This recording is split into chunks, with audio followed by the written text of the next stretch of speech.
हमारे सभी दर्शकों को सादर प्रणाम। जय श्री कृष्ण। आज मैं आपको एक ऐसा योग बताने वाला हूँ। इस योग के प्रभाव से चाहे लड़का है चाहे लड़की हो, उसका विवाह 35 साल के बाद ही होगा, या लगभग पकड़कर चलें कि 33 साल की आयु तो हो ही जाती है। तो कुंडली का यह सबसे बुरा योग भी कह सकते हैं, और 2 ग्रहों से यह योग बनता है। 2 ग्रहों का योगदान इस योग में होता है और उससे विवाह में देरी होती है।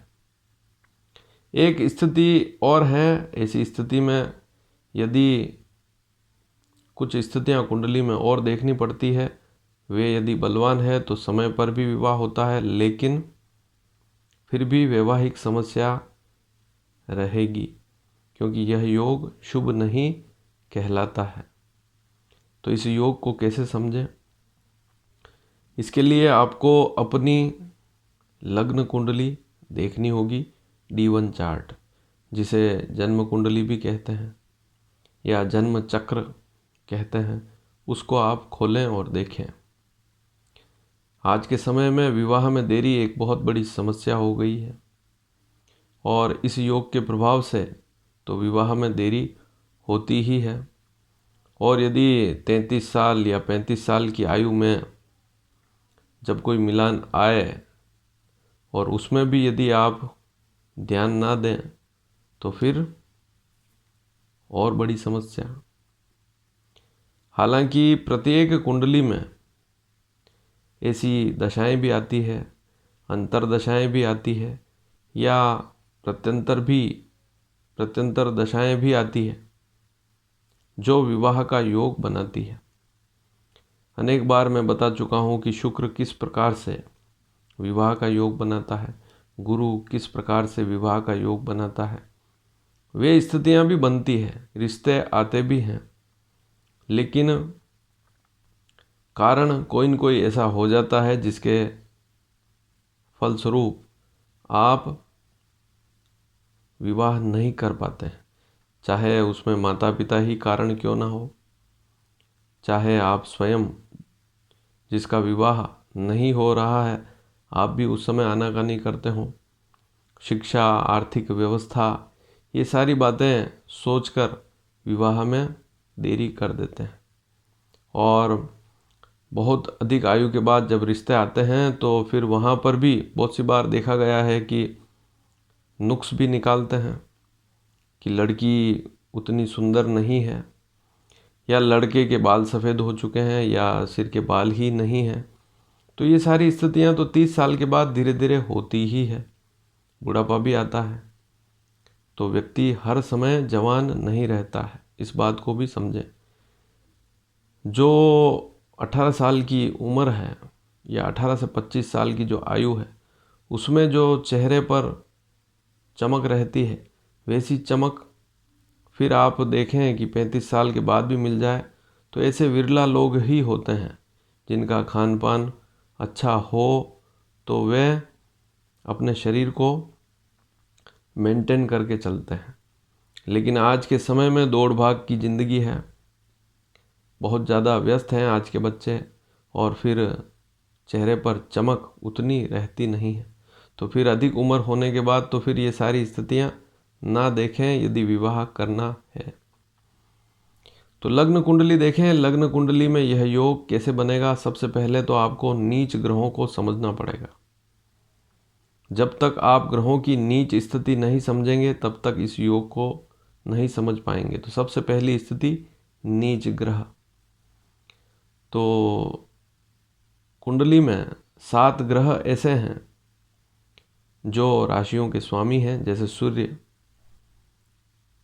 वह तुला राशि पर नीच का होता है। 7 नंबर कुंडली में कहीं पर भी यदि सूर्य 7 नंबर अंक पर बैठा हो तो वह नीच का कहलाता है। चंद्रमा 8 नंबर अंक वृश्चिक राशि पर नीच का होता है। मंगल कर्क राशि पर नीच का होता है 4 नंबर।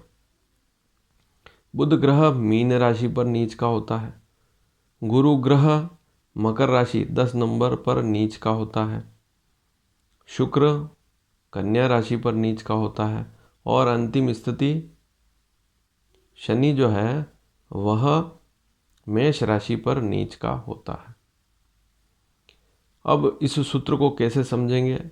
लग्न कुंडली में यह देखें कि सप्तम भाव का स्वामी कौन सा ग्रह है। इसके बारे में अनेक बार बता चुका हूँ कि राशियों के स्वामी कौन कौन से ग्रह होते हैं। आप चाहें तो हमारे अन्य किसी वीडियो को देखकर पता लगा सकते हैं। और यदि आप पहली बार इस चैनल को देख रहे हैं तो यहाँ नीचे सब्सक्राइब लिखा हुआ है, तो हमारे इस चैनल को सब्सक्राइब अवश्य करें। नीचे सब्सक्राइब जहाँ पर लिखा हुआ है उस बटन को दबाएं। इस चैनल के सदस्य बनेंगे तो सारी जानकारियाँ आपको समय पर मिल पाएगी और आगे भी जो जानकारियाँ मैं दूंगा आप तक समय पर पहुँच पाएगी। और यदि यह जानकारी आपको अच्छी लगी हो तो इसे शेयर भी करें। तो सप्तम भाव जो है उसका जो स्वामी है उस स्वामी को देखें, वह कुंडली में यदि नीच राशि पर बैठा हो, पहली स्थिति सप्तम का स्वामी जो भी ग्रह है वह नीच राशि पर हो और सप्तम भाव में शनि बैठा हो, तब ऐसा योग निर्मित होगा। कुंडली में जब शनि सप्तम भाव में बैठता है तो विवाह में देरी अवश्य करेगा। और दूसरी स्थिति सप्तम का स्वामी कुंडली के किसी भी भाव में बैठा हो लेकिन नीच राशि पर हो। जैसे सप्तम भाव में 1 या 8 का अंक लिखा हो तो स्वामी मंगल होगा और वह कुंडली में यदि कर्क राशि पर बैठा हो और सप्तम में शनि हो। इसी प्रकार से दूसरे ग्रहों को भी समझना है। जैसे मान लीजिए सप्तम भाव में 2 या 7 का अंक लिखा हो और सप्तम भाव में शनि बैठा हो और शुक्र कुंडली में कहीं पर कन्या राशि पर बैठा हो, तो यह स्थिति शुभ नहीं होती है। तो इसी प्रकार से आप सभी ग्रहों को समझ सकते हैं कि सप्तम भाव का जो स्वामी है वह नीच राशि पर बैठा हो और सप्तम भाव में शनि भी होना चाहिए, तभी विवाह में देरी होगी और विवाह होने के बाद भी वैवाहिक सुख उतनी मात्रा में नहीं मिल पाता है। यदि इस प्रकार का योग किसी लड़की की कुंडली में है तब एक स्थिति और है कि संतान में भी देरी होती है और संतान होने में भी समस्या होती है। तो इस विषय को भी अवश्य समझें। और महिला है तो उसका स्वास्थ्य भी नरम रहता है।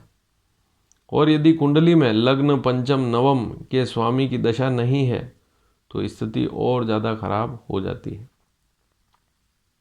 तो शनि का सप्तम भाव में होना शुभ नहीं कहलाता है और सप्तमेश सप्तम का स्वामी जिसे सप्तमेश कहते हैं वह नीच का हो जाए तो यह स्थिति विवाह में देरी और विशेषकर 33 साल से अधिक आयु हो जाना या 35 साल से भी अधिक आयु हो जाना और विवाह नहीं हो पाता है।